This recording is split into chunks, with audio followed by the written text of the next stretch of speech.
The Montana blizzard hit without warning, turning the world into a white void that swallowed everything in its path. Caleb Morrison pulled his collar higher against the biting wind as he guided his horse, Thunder, toward the barn. At 34 he'd weathered countless storms on his isolated ranch in the Rockies, but this one felt different, angrier, more desperate. Cal had chosen this isolation deliberately. 3 years ago, a drunk driver had taken his wife Sarah and their unborn child in one devastating moment, leaving him with nothing but grief and a ranch that felt too big for one broken man. He'd built walls around his heart as solid as the mountains surrounding his property, and he intended to keep them that way. The wind howled through the pine trees like a banshee as Cal secured the barn doors. That's when he heard it, a sound that didn't belong in the wilderness symphony of storm and silence. A woman's voice calling for help. Through the swirling snow, he spotted a figure stumbling through his pasture, white fabric billowing around her like a ghost. As she drew closer, Cal's breath caught. It was a woman in a wedding dress, her dark hair whipping in the wind, her face pale with cold and exhaustion. "Help me, please," she called out, her voice barely audible over the storm. Cal didn't hesitate. He mounted Thunder and rode toward her, reaching down to pull her up behind him just as her legs gave out. She was shivering violently, her wedding dress soaked through and offering no protection against the Montana cold. "Hold on," he shouted over the wind, feeling her arms wrapped desperately around his waist. Inside his cabin, Cal wrapped the stranger in blankets while she sat by the roaring fireplace, her teeth chattering uncontrollably. Now that she was safe, he could see her clearly, probably mid-20s, with striking blue eyes and delicate features that spoke of privilege and refinement.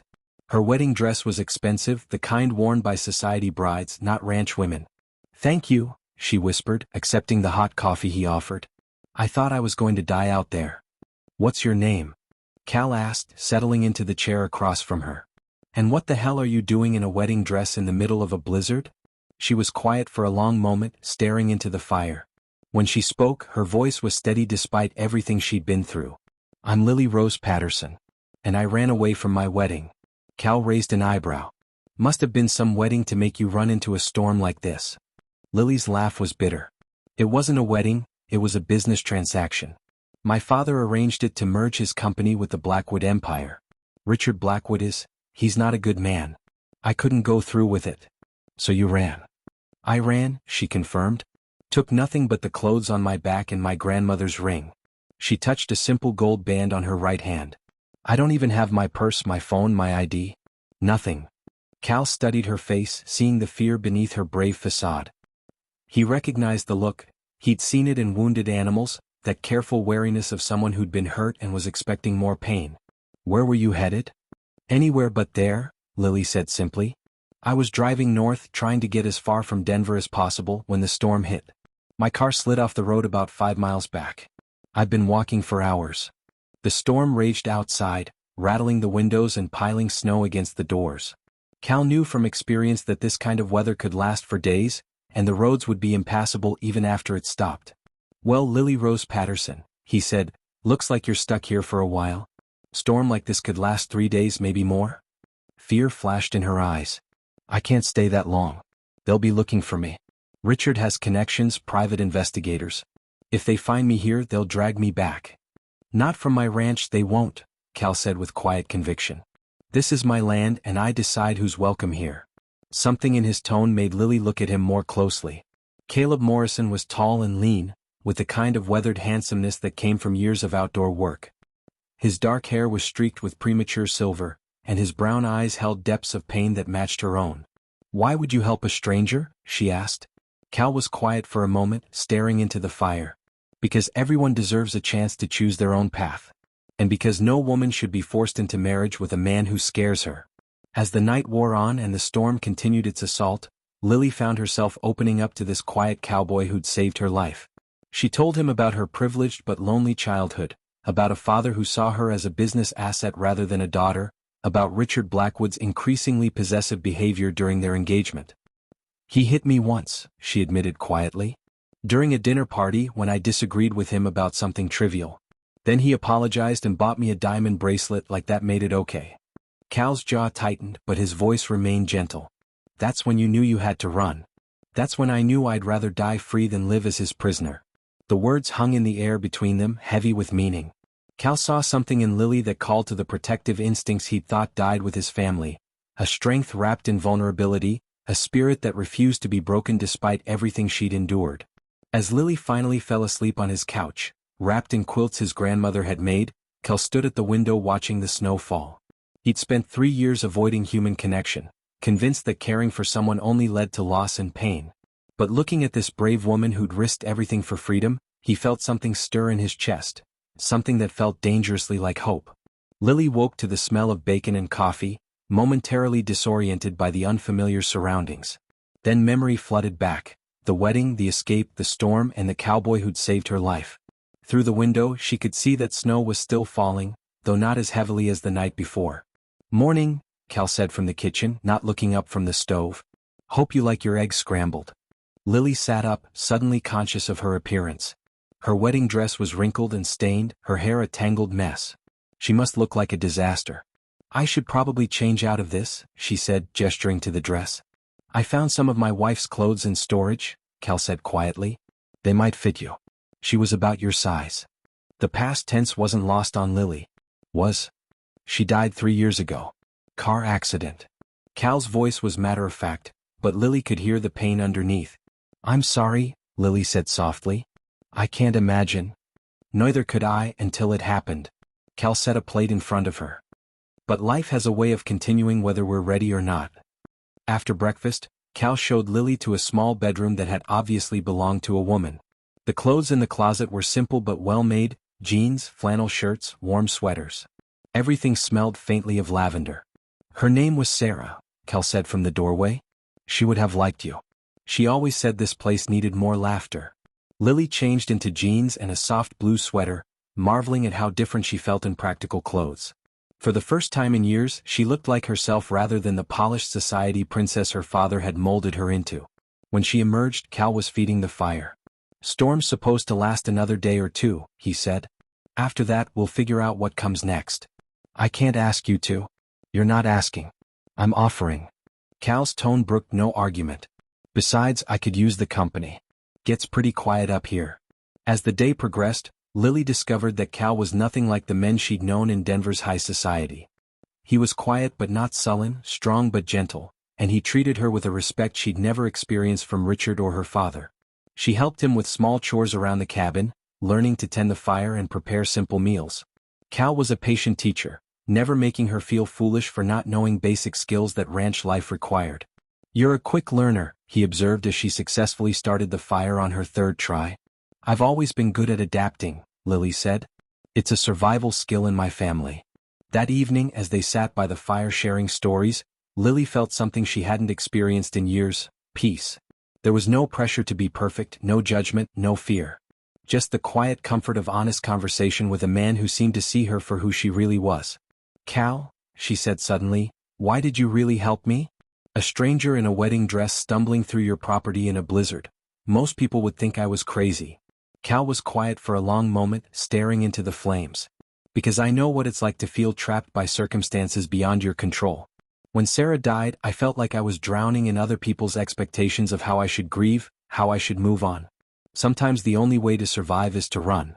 But you didn't run. I did in my own way. I ran here, to this isolation, to this life where I don't have to pretend to be okay when I'm not." He looked at her then, his brown eyes serious. "But maybe running doesn't always have to be about escape. Maybe sometimes it's about running towards something better." The words hung between them, loaded with possibility. Lily felt her heart skip, recognizing something in Cal's expression that made her breath catch. "Lily," he said, his voice rough with emotion, "I know this is crazy and I know we barely know each other, but—" The sound of vehicles approaching cut him off. Through the window they could see headlights cutting through the snow, multiple cars making their way up the mountain road. Lily's face went white. "They found me." Cal was already moving, grabbing his rifle from above the fireplace. "Stay here," he ordered, but Lily was already shaking her head. "No. I won't hide anymore." She stood, squaring her shoulders with a determination that made Cal's heart swell with pride. "If Richard wants me back, he can ask me himself." As the vehicle stopped outside and doors slammed, Cal moved to stand beside Lily, his presence solid and reassuring. "Whatever happens," he said quietly, "you're not alone." Lily looked up at him, seeing something in his eyes that made her pulse race. In less than 2 days, this quiet cowboy had shown her more kindness and respect than she'd received in a lifetime of privilege. "Cal," she whispered, "what were you going to say before they arrived?" His hand found hers, strong and warm and steady. "I was going to say that if you'll have me, I'd like you to stay. Not just until the storm passes. Forever."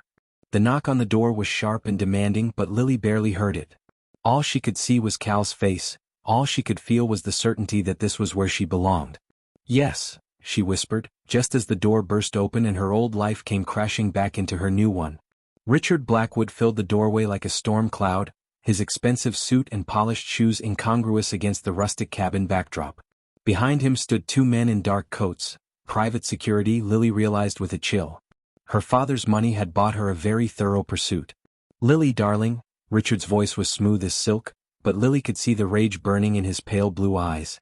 "You've caused quite a stir. The entire wedding party is worried sick." "I'm not going back, Richard," Lily said, surprised by the steadiness of her own voice. Cal's presence beside her felt like an anchor in a hurricane. Richard's gaze shifted to Cal, taking in the rifle in his hands and the protective stance. "And you are?" "Caleb Morrison. This is my ranch." Cal's voice was calm but carried an undertone of steel that made the security men shift nervously. "Mr. Morrison, I appreciate you giving shelter to my fiancée during the storm, but she's clearly not thinking clearly. She's had a nervous breakdown, you understand. Wedding stress." Richard's smile was cold and calculating. "I'm here to take her home where she belongs." "She's not your fiancée anymore," Cal said quietly. "She's my wife." The words hit the room like a thunderclap. Lily's head snapped toward Cal in shock, while Richard's face darkened with fury. "That's impossible," Richard snarled. "You've known her for what, 2 days?"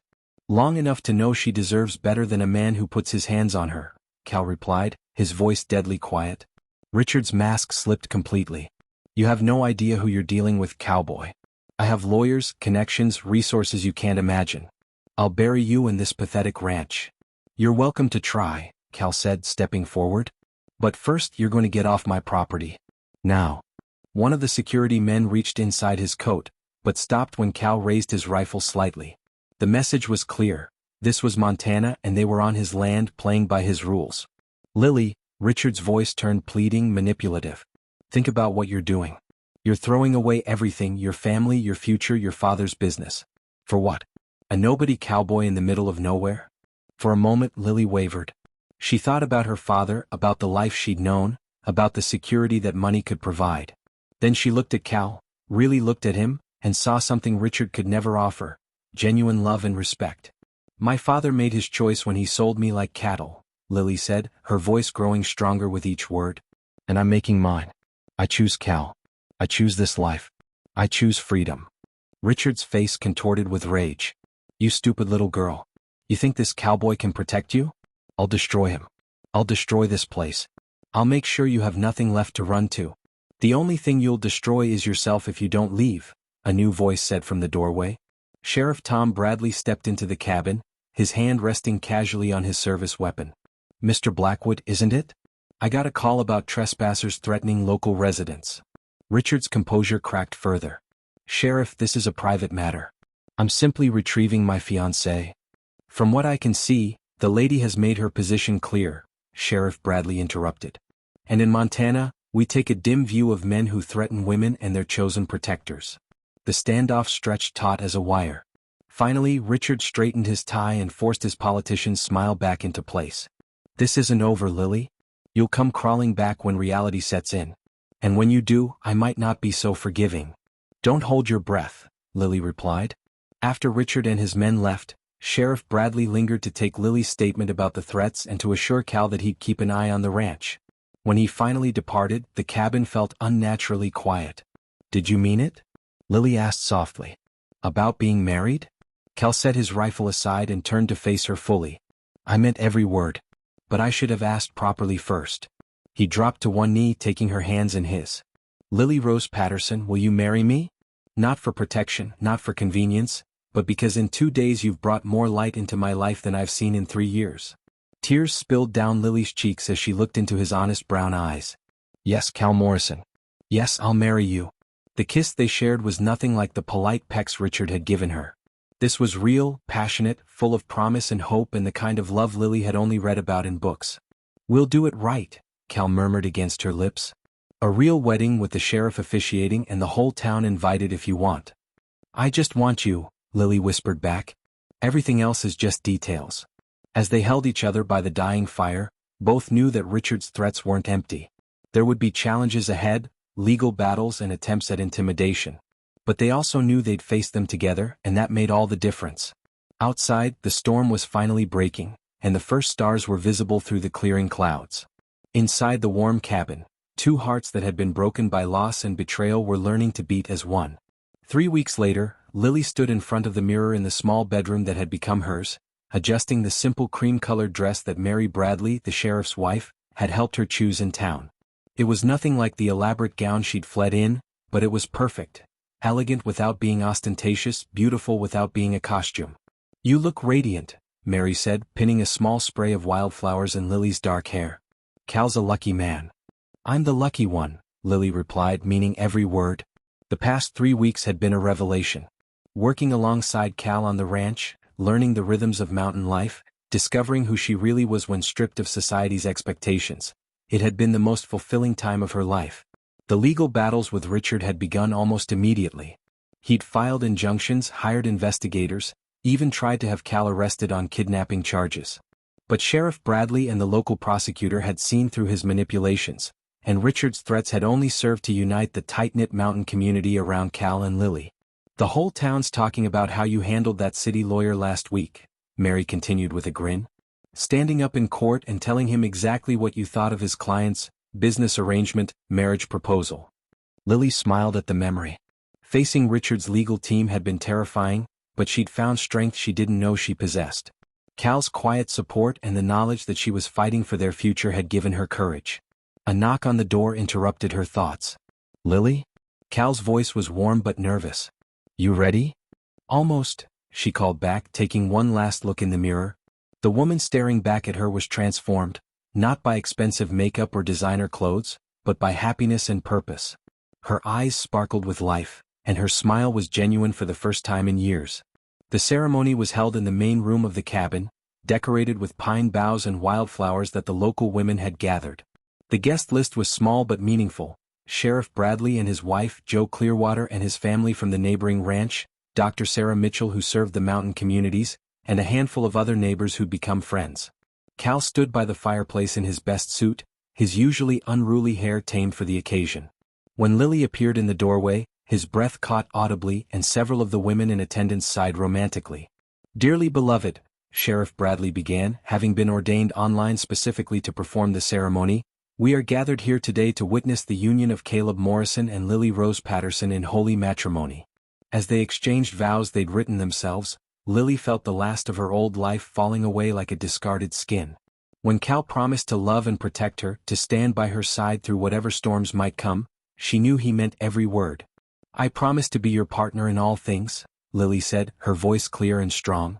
"To help you heal as you've helped me heal, to build a life with you based on love and respect and the courage to choose happiness over fear."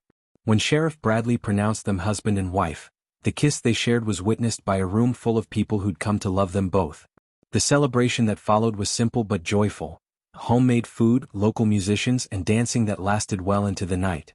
As the last guest departed and they were finally alone, Cal and Lily stood on their porch looking out at the star-filled Montana sky. "Any regrets?"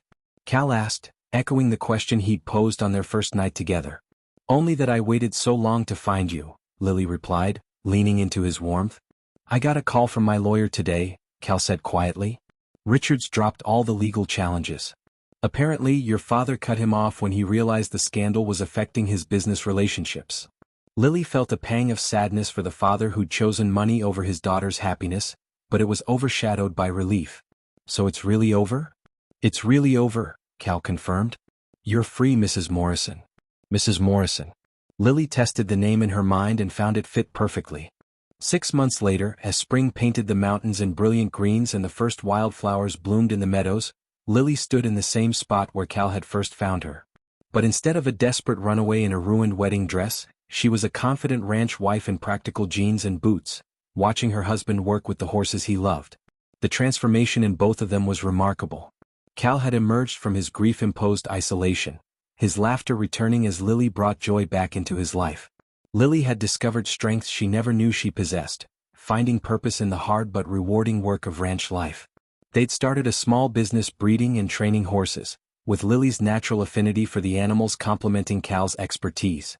The ranch was thriving and more importantly so were they. "Penny for your thoughts," Cal said, approaching with a smile that still made her heart skip. "Just thinking about that night," Lily said, gesturing toward the spot where he'd found her. "If someone had told me then that I'd end up here, married to a cowboy and happier than I'd ever been, I'd have thought they were crazy." "Best storm of my life," Cal said, echoing words that had become their private joke. "Mine too," Lily agreed, rising on her toes to kiss him. Sometimes the best things come disguised as disasters. As they walked back toward their home, their real home built on love and choice rather than obligation, Lily reflected on the journey that had brought them together. She'd run from one life and straight into another, trading a golden cage for the wild freedom of the mountains. The runaway bride had found her forever, and the lonely cowboy had found his heart again. In the end, that was all that mattered.